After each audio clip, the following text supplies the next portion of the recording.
Movies मिनटों में आपका स्वागत है। आज मैं आपके लिए movie Mongol the rise of Genghis Khan explain करूंगा। आगे स्पॉयलर्स। फिल्म का आधार वर्ष 1192 में सेट किया गया है। वर्तमान के उत्तर पश्चिमी चीनी प्रांतों को टैंगोट साम्राज्य कहा जाता था।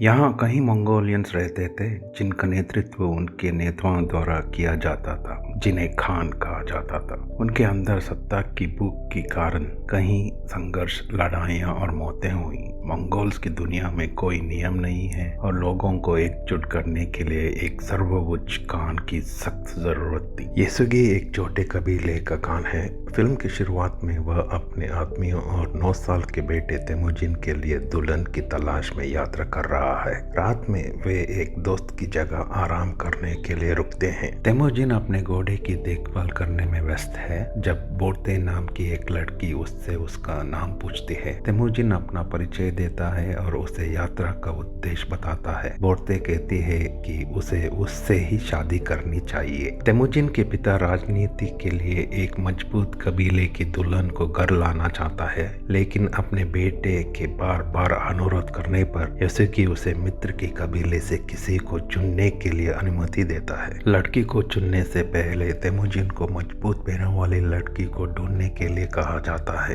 तेमुजिन बोर्ते को चुनता है। उनकी शादी तो हो जाती है, लेकिन वे 5 साल के बाद ही साथ रह सकते हैं। जाने से पहले बोर्ते को उसे याद करने के लिए उपहार के रूप में एक हार देता है। अपने गांव वापस जाते समय येसुगी और उसके साथी एक जगह पर आराम करते हैं। कुछ दूरी पर एक विरोधियों का नेता अपने आदमियों के साथ बैठा है। अचानक विरोधी खान शांति के संकेत के रूप में अपने आदमी को एक कटोरी दूध के साथ भेजता है। येसुगी भी एक कटोरी दूध वापस भेजता है। येसुगी का सलाहकार सुझाव देता है कि नौकर को पहले दूध पीना चाहिए क्योंकि वे अपने दुश्मनों पर भरोसा नहीं कर सकते, लेकिन येसुगी संदेह के कारण शांति बनाने का अवसर नहीं खोना चाहता था। वह कटोरा साफ पीता है और विरोधी खान भी ऐसा ही करता है। वे अपनी यात्रा शुरू करते हैं, लेकिन कुछ ही मिनटों में येसुगी की छाती में दर्द होने लगता है। वह घोड़े से गिर जाता है और मर जाता है। विरोधियों ने उसे जहर दे दिया था। तेमुजिन अपने पिता के पास जाता है,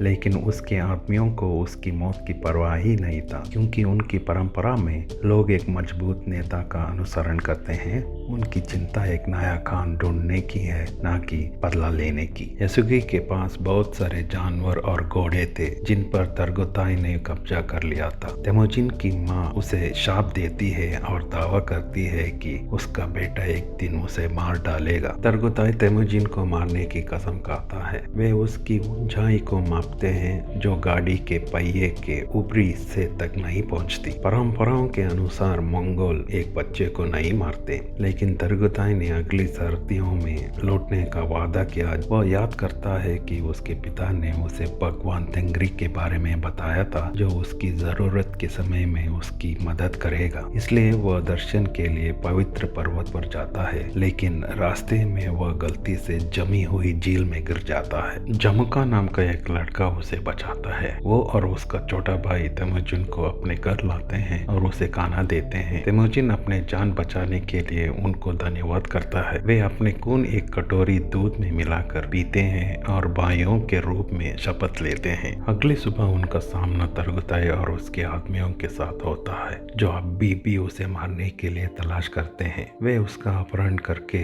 वापस ले जाते हैं, लेकिन सौभाग्य से तेमुजिन का ऊंचाई पिछली बार से ज्यादा नहीं बढ़ी है, इसलिए उसे बड़े होने तक बंदी बनाकर रखते हैं। एक दयालु बूढ़ा उसे हर दिन खाना खिलाता है और उसके चोटों का इलाज करता है। कुछ ही दिनों बाद वे फिर उसकी ऊंचाई नापते हैं, लेकिन अभी भी वह नहीं बढ़ा है। अचानक बारिश होने लगती है और सभी अपने घरों के अंदर चले जाते हैं। इस बीच बूढ़ा तेमुजिन को आजाद कर देता है। तेमुजिन अपने गले में लकड़ी के तख्ते के साथ भाग जाता है। वह मदद के लिए भगवान तेंग्री से प्रार्थना करता है। तेमुजिन भगवान के स्मारक के बगल में एक सफेद भेड़िया पहिए को देखता है और कुछ ही पल बाद लकड़ी का तख्ता चमत्कार से टूट जाता है। वर्षों बाद तेमुजिन बड़ा हो जाता है, लेकिन अभी भी तरगुताई और उसके आदमियों से भाग रहा है। वे उसे पकड़ते हैं और उसे फिर से लकड़ी की तख्ते में बंद कर देते हैं और इस बार उसके बचने की संभावना कम है। तरगुताई अपने जीवन की भीख मांगने को कहता है, लेकिन तेमुजिन ऐसा करने से इनकार कर देता है। तरगुताई ने उसे मारने के बजाय धीरे धीरे तड़पाने का फैसला करता है। वह बूढ़ा आदमी जिसने सालों पहले तेमुजिन की मदद की थी उसे अब भी खिलाता है। वह तेमुजिन से अपने जीवन को बख्शने के लिए विनती करता है। जब तेमुजिन बदला लेने के लिए लौटता है, अंधेरा होने पर तरगुताई तेमुजिन के पास आकर उसका मजाक उड़ाता है।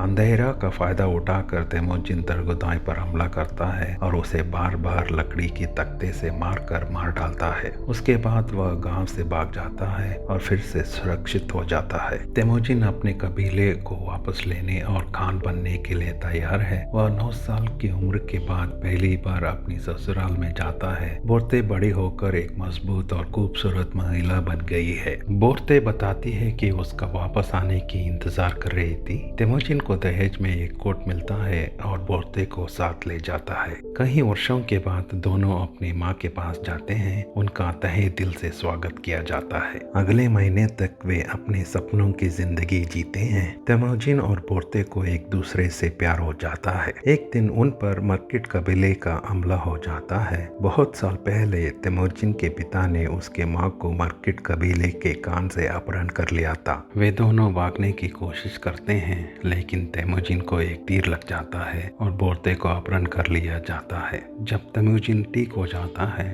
वो बोर्ते को वापस पाना चाहता है, इसलिए वो अपने भाई जमुका के पास जाता है। जमुका बड़ा होकर एक शक्तिशाली कबीले का कान बन गया था। वो मदद करने के लिए राजी हो जाता है, लेकिन 1 साल बाद, क्योंकि वह किसी काम में उलझा था। 1 साल के बाद दोनों अपने सैनिकों के साथ मर्किट कबीले पर हमला करते हैं। वे उन सभी को मार डालते हैं। एक झोपड़ी में गर्भवती बोर्ते को पाते हैं। उसने एक आदमी को मार डाला था। तेमुजिन तुरंत कहता है कि बच्चा उसका है। रात में सैनिक जीत का जश्न मनाते हैं। तेमुजिन लोगों को इकट्ठा करने में सक्षम हो गया था। वे उसे लूटे हुए सामान को बांटने के लिए कहते हैं और तेमुजिन अपने लिए केवल 10% रखता है और बाकी अपने सैनिकों में बांट देता है। युद्ध में शहीद हुए सैनिकों के परिवार को अधिक सामान बांट देता है। जमुका के 2 आदमी इसे देखते हैं और तेमुजिन के कबीले में शामिल होने का फैसला करते हैं। जमुका इसके बारे में कुछ नहीं कर सकता था, लेकिन वह इसे विश्वासघात के रूप में देखता है। तेमुजिन के सैनिकों ने एक आदमी को उनके घोड़ों को चुराने की कोशिश करते हुए देखते हैं। वे उसका पीछा करते हुए गलती से उसे मार देते हैं। पता चलता है कि चोर कोई और नहीं बल्कि जमुका का छोटा भाई है। जमुका तेमुजिन को मारने की कसम खाता है। वह एक कबीले के साथ जुट जाता है और तेमुजिन के कबीले पर हमला करता है। तेमुजिन जानता है कि उसके लोग लड़ाई जीत नहीं सकते थे। वह महिलाओं और बच्चों को दूर भेजता है। कई दुश्मनों को मारने के बाद भी तेमुजिन अंत में पकड़ा जाता है। जमुका अब भी उसे भाई कहता है और उसे रहम की भीख मांगने के लिए कहता है। वह उसे मारना नहीं चाहता। वह उसे बंदी बनाते हैं और उसे दलालों को बेच देते हैं। तेमुजिन और उसके साथियों को रेगिस्तान में कई मील टैंगुट शहर तक पैदल चलने के लिए मजबूर किया जाता है। उसके बाद उन्हें खुले में रखा जाता है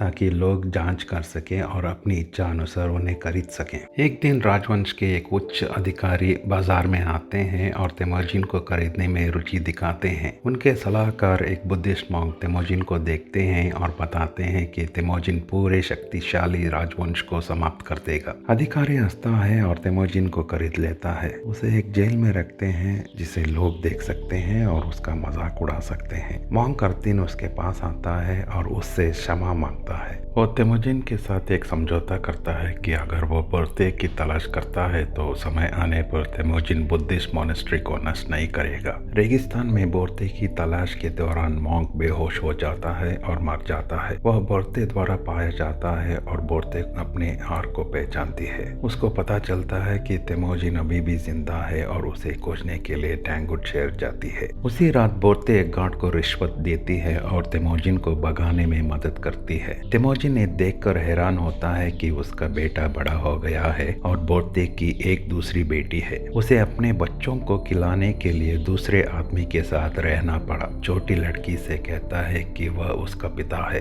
परिवार अपने घर लौट जाते हैं और 1 महीने तक खुशी खुशी रहते हैं। बच्चे अपने पिता से प्यार करते हैं और हर दिन उसके साथ खेलते हैं। फिर एक दिन बोर्ते बताती है कि सभी मंगोल एक जैसे हैं। वे चोरी करते हैं, लूटते हैं और मारते हैं। ये सुनकर तेमोजिन पर बहुत बड़ा असर पड़ता है। वह सभी मंगोलियन कबीले को एकजुट करने और उनका रक्षा करने के लिए 3 बुनियादी कानून बनाने का वचन देता है। बच्चों और महिलाओं को कभी नहीं मारे, हमेशा अपने वादों का सम्मान करे और अपना कर्ज चुकाए और उनके कान को कभी धोखा मत दे। वर्ष 1196 में तेमोजिन कई कबीलों को एकजुट करने और अपनी खुद की एक विशाल सेना बनाने में सफल हो गया था। मंगोल सम्राट बनने के रास्ते में एकमात्र बाधा था जमुका, जिसके पीछे एक बड़ी सेना भी है। आज दोनों भाई एक अंतिम लड़ाई के लिए अपने सैनिकों के साथ युद्ध के मैदान में खड़े हैं। युद्ध शुरू होता है और जमुका जल्दी से सैनिकों की पहली लहर भेजता है। तेमोजिन ने पूरे युद्ध की योजना बनाई है, जबकि जमुका की कोई योजना नहीं है, जिसके कारण कई सैनिकों की मौत हो जाती है। लंबी और कठिन लड़ाई के बाद तेमोजिन जीत जाता है और जमुका सहित बचे हुए सैनिकों को बंदी बना लेता है। सैनिकों को मारने के बजाय उन्हें तेमोजिन के कबीले में शामिल किया जाता है। जिस बूढ़े आदमी ने उसे भागने में मदद की थी, उसे कबीले का सलाहकार बनाया जाता है। अब जमुका के फैसले का इंतजार है। दोनों भाई एक दूसरे के सामने बैठकर बातें करते हैं कि वे जीवन में कितने दूर आ गए हैं। जमुका गर्व से कहता है कि अगर वह तेमोजिन के जगह में होता तो वह अपने दुश्मन को मार डालता। ये साबित करता है कि वह और तेमोजिन एक जैसे नहीं है, क्योंकि तेमोजिन उसे भागने की अनुमति देता है। अपने भाई के सम्मान में तेमोजिन उसे माफ कर देता है और उसे जाने देता है। हम देखते हैं कि बोर्ते अपने दोनों बच्चों के साथ तेमोजिन के साथ फिर से मिल गई है और उसके साथ खुशी से रहती है। अंत में यह बताया जाता है कि वर्ष 1206 में तेमोजिन को सभी मंगोलियंस के खान जंगिस खान का नाम दिया गया है। जैसे कि उसने वादा किया था, उसने पूरे टैंगुट राजवंश को जीत लिया और उस राज्य का पुनर्निर्माण किया। लेकिन बुद्धिस्ट मॉन्क को दिए हुए वादे के सम्मान करते हुए मॉनेस्ट्री को कोई नुकसान नहीं पहुंचाया। भविष्य में वह पूरे मंगोल साम्राज्य का संस्थापक बन गया, जो इतिहास का सबसे बड़ा साम्राज्य था। कृपया चैनल को लाइक, शेयर और सब्सक्राइब करें। धन्यवाद।